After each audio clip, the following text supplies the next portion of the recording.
Yeah,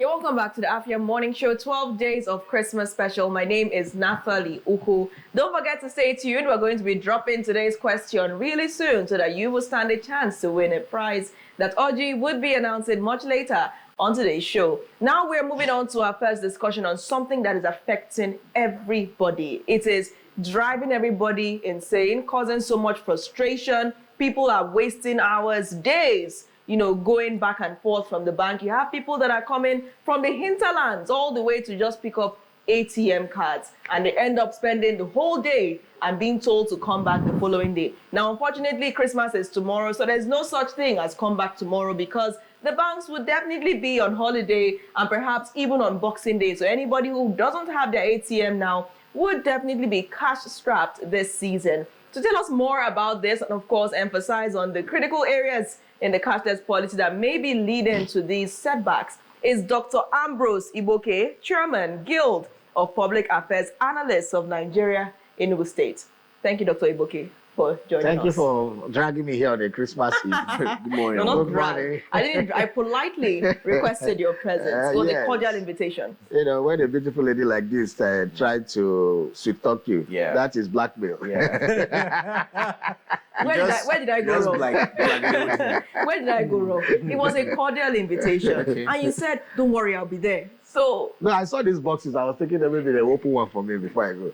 When people say boxes, I'm always happy. Because boxes, if you get a box, then on Boxing Day, you unbox it. Yeah. And then figure out what's inside. I don't even know what's inside these boxes, yes. All right, Dr. Ambrose, thank you. Thank you so much for coming out today. Now, the cashless policy, is it working? Well, I think Nigerians just like to use big words. Maybe we don't check the meanings when we use words. There's nothing like cashless. Nigeria has never, and I don't think we'll attain cashless economy in the next 50 years, the way we are going. Now, for countries like China, they have been able to attain some good level of cashless. And then maybe even America is still heavily cashed. You see a heavily cash economy. Despite their tokens, they use a lot of tokens. They use a lot of, they have credit card. Nigeria don't have credit card culture. What we have mostly is debit card. Okay, so we create that. Most of our automated teller machine cards are actually debit cards, where you used to collect cash. So the cashless economy is now, because of the POS transactions and internet enablement in Nigeria, we are now be able to do POS businesses.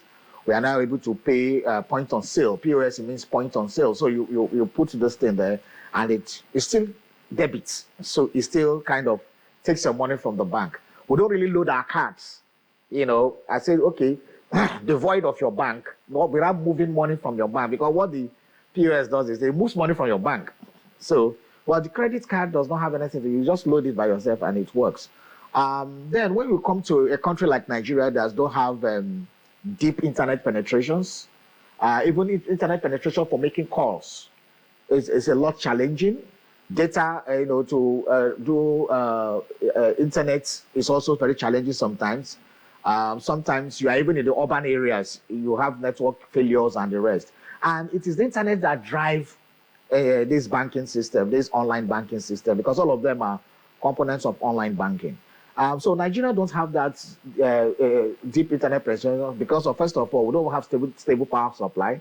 The network operators, the GSM network operators, which we depend mostly for our internet, power these things with generators. They are base stations with generators and the rest. So if it goes down, there's a problem. Sometimes, okay, for example, yesterday, one network, I won't mention them so I don't demarket them. For a full day, I didn't have internet network for making calls. I was stranded. So the internet policy have not taken place so much. The cashless economy, which is based on the power of the internet, is not working yet.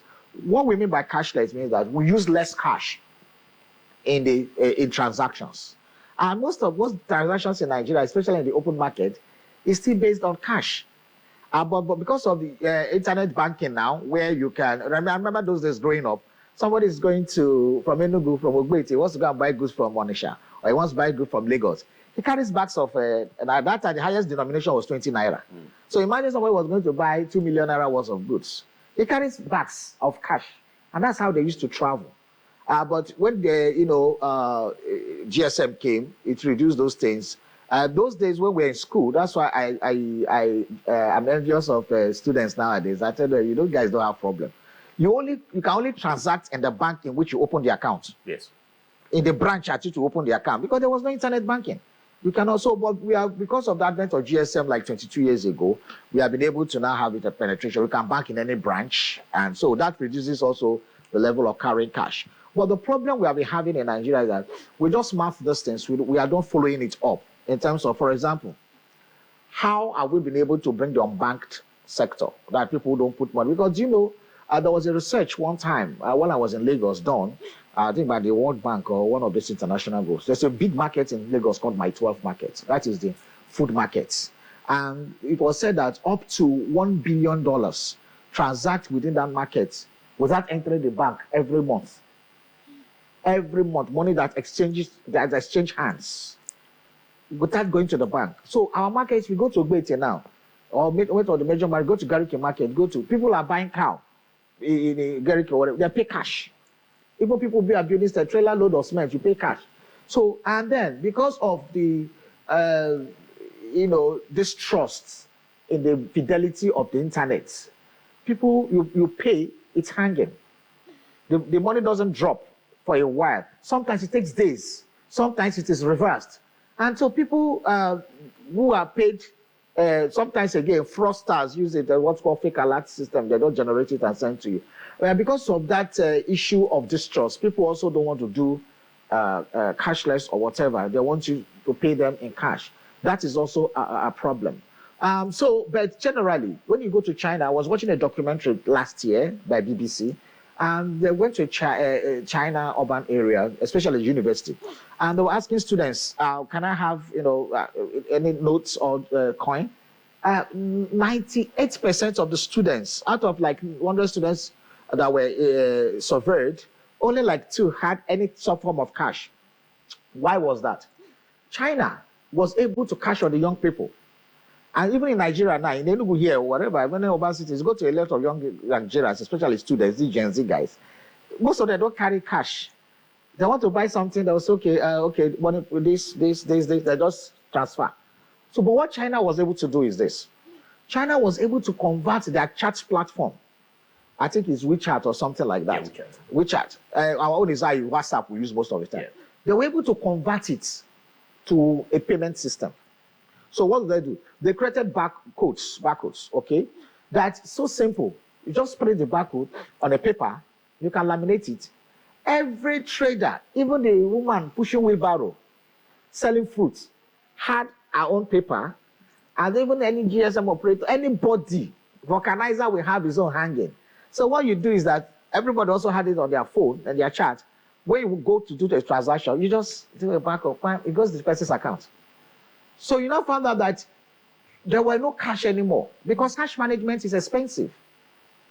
There was a time the CBN governor told us that they were using 20 naira to produce 5 naira notes.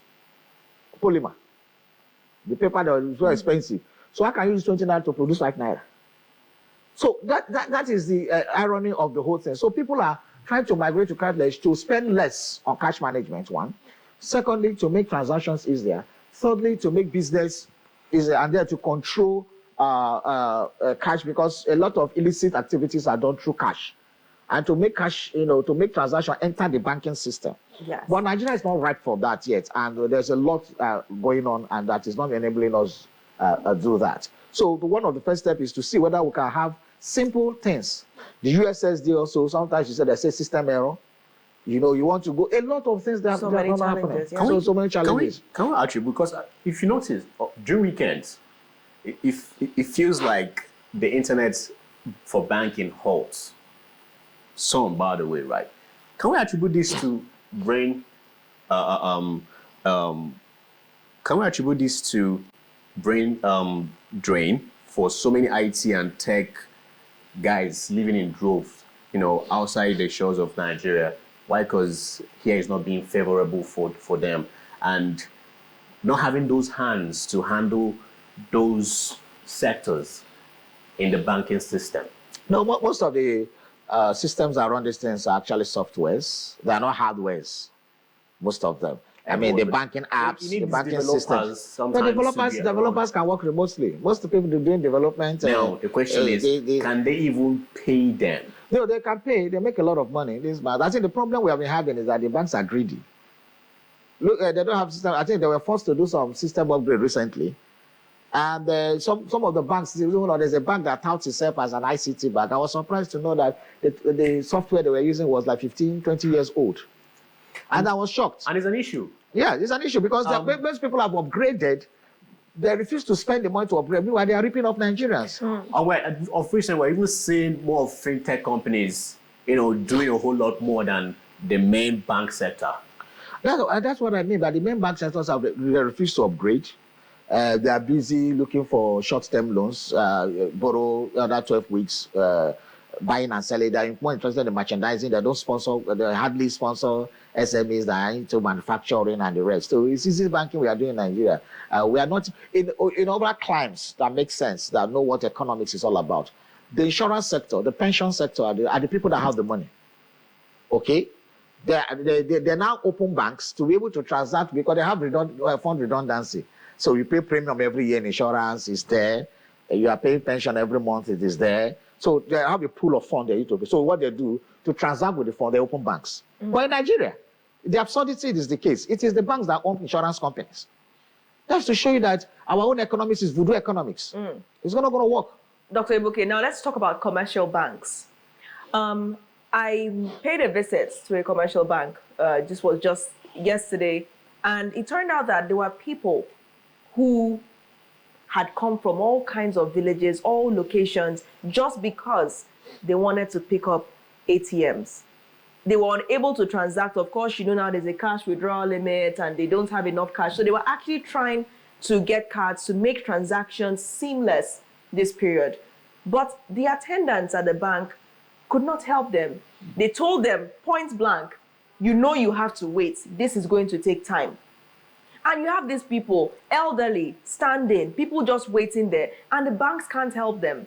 So I also had a similar challenge like that, and I had to go back for like 2 different days before I was able to even pick up a card.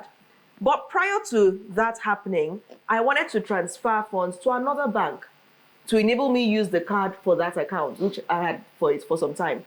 And they said I could not transfer from one commercial bank to another, except it was within the same brand or the same bank.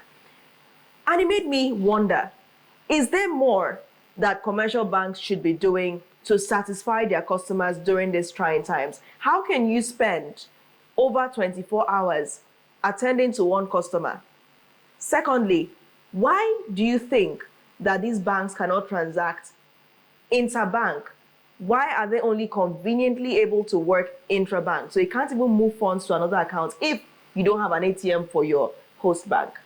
The banking sector in Nigeria is a lousy system. And because they get away with their lousiness, they have become a draconian in their efforts to render, very standard service. I remember that Professor Charles Soludo, when he was CBN governor, had what we call 13-point agenda for the reform of the banking system in Nigeria. I think it was in item number 6 where they stopped him. He was stopped. Because I think item number 6 was recapitalization to 25 billion naira, okay, for commercial banks. And I think item number 7 was withdrawal of all public sector funds from the commercial banks. So what would we mean?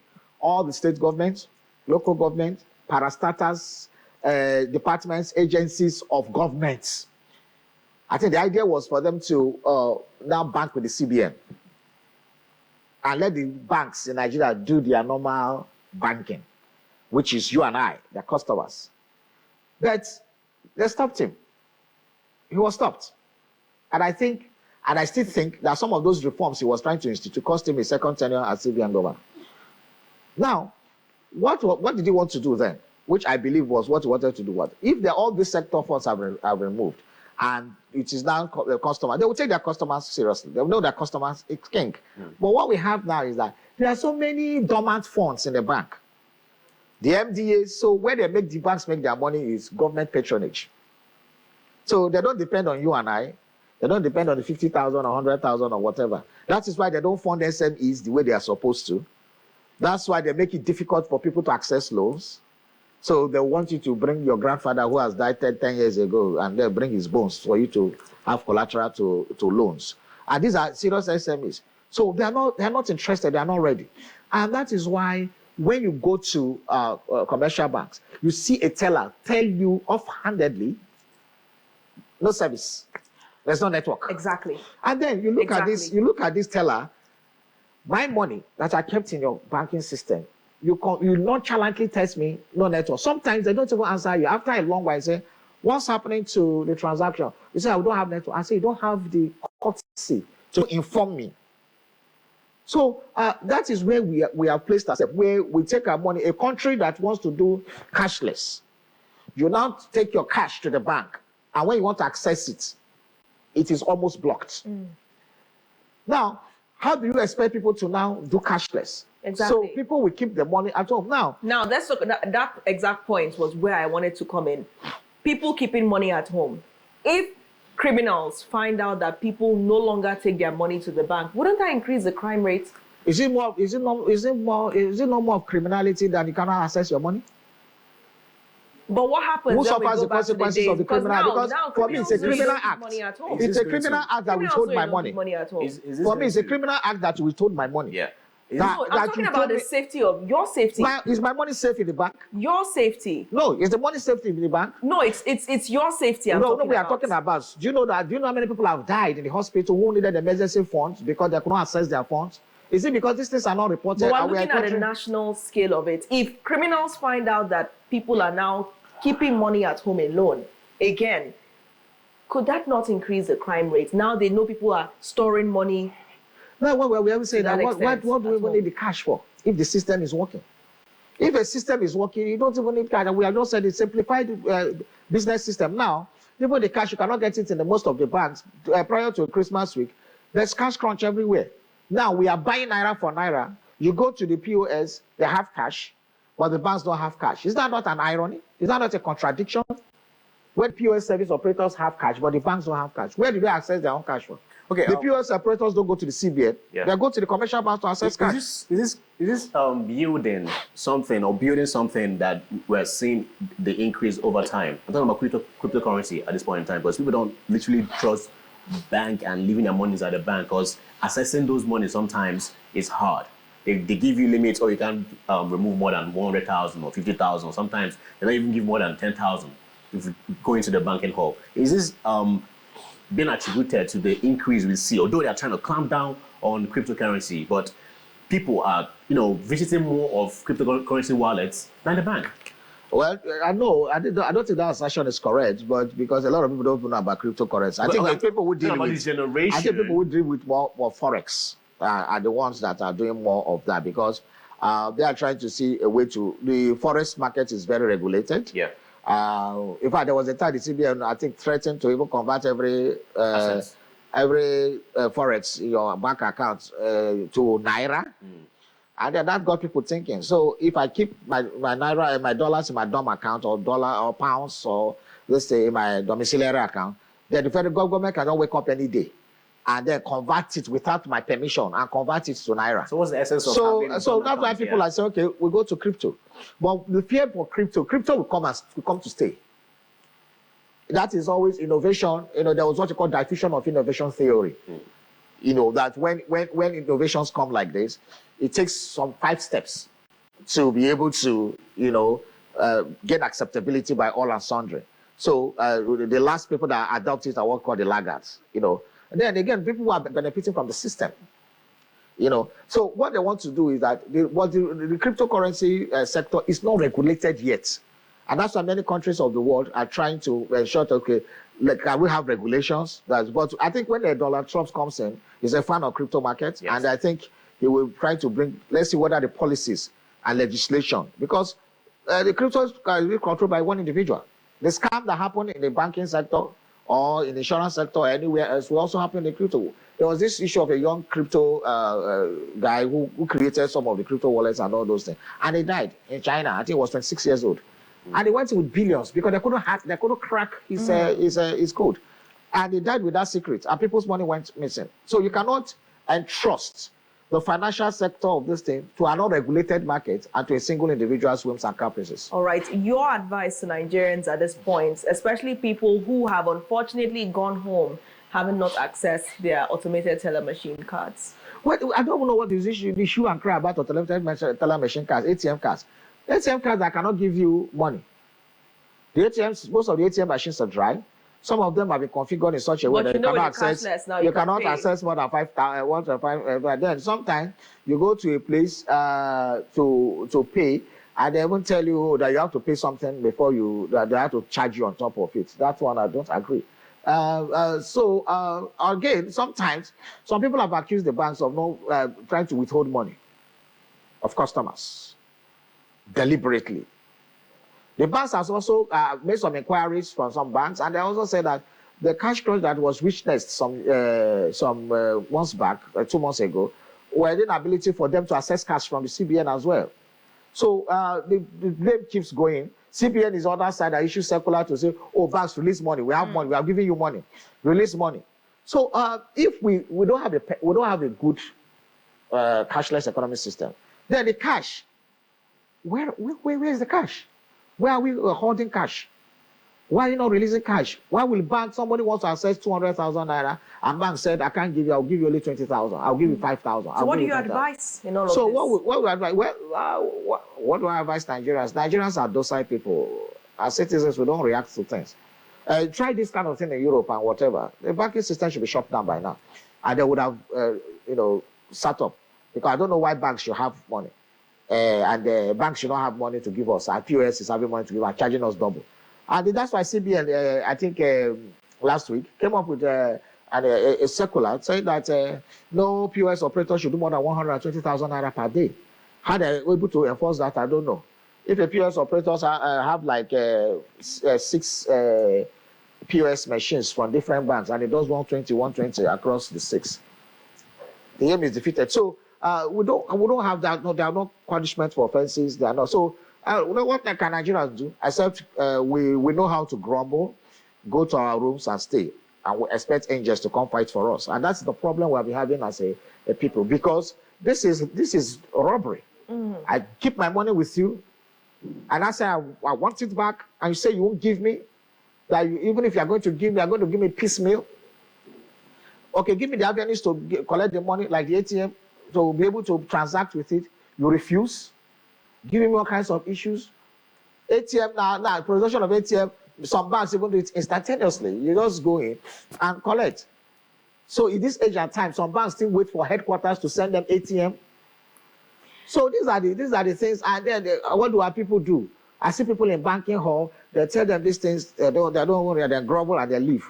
Or in some other place, they'll shut down your branch. Or they wait, all right. They'll shut down your branch. And they will shut it down by mass action. In terms of picketing, you can picket a place. It's a right. All right. You can have a class suit against the bank. But we don't do all these things. All right, Dr. Ambrose, thank you so much for your valuable insights. As always, it's good that you paint a clear picture of how this system is functioning. And it's unfortunate that we have to end on a note that appears to be hopeless, because it doesn't appear as if anybody is ready to go and carry the placards and pickets. But we'll hope and see, in 2025, if Nigerians will be less docile.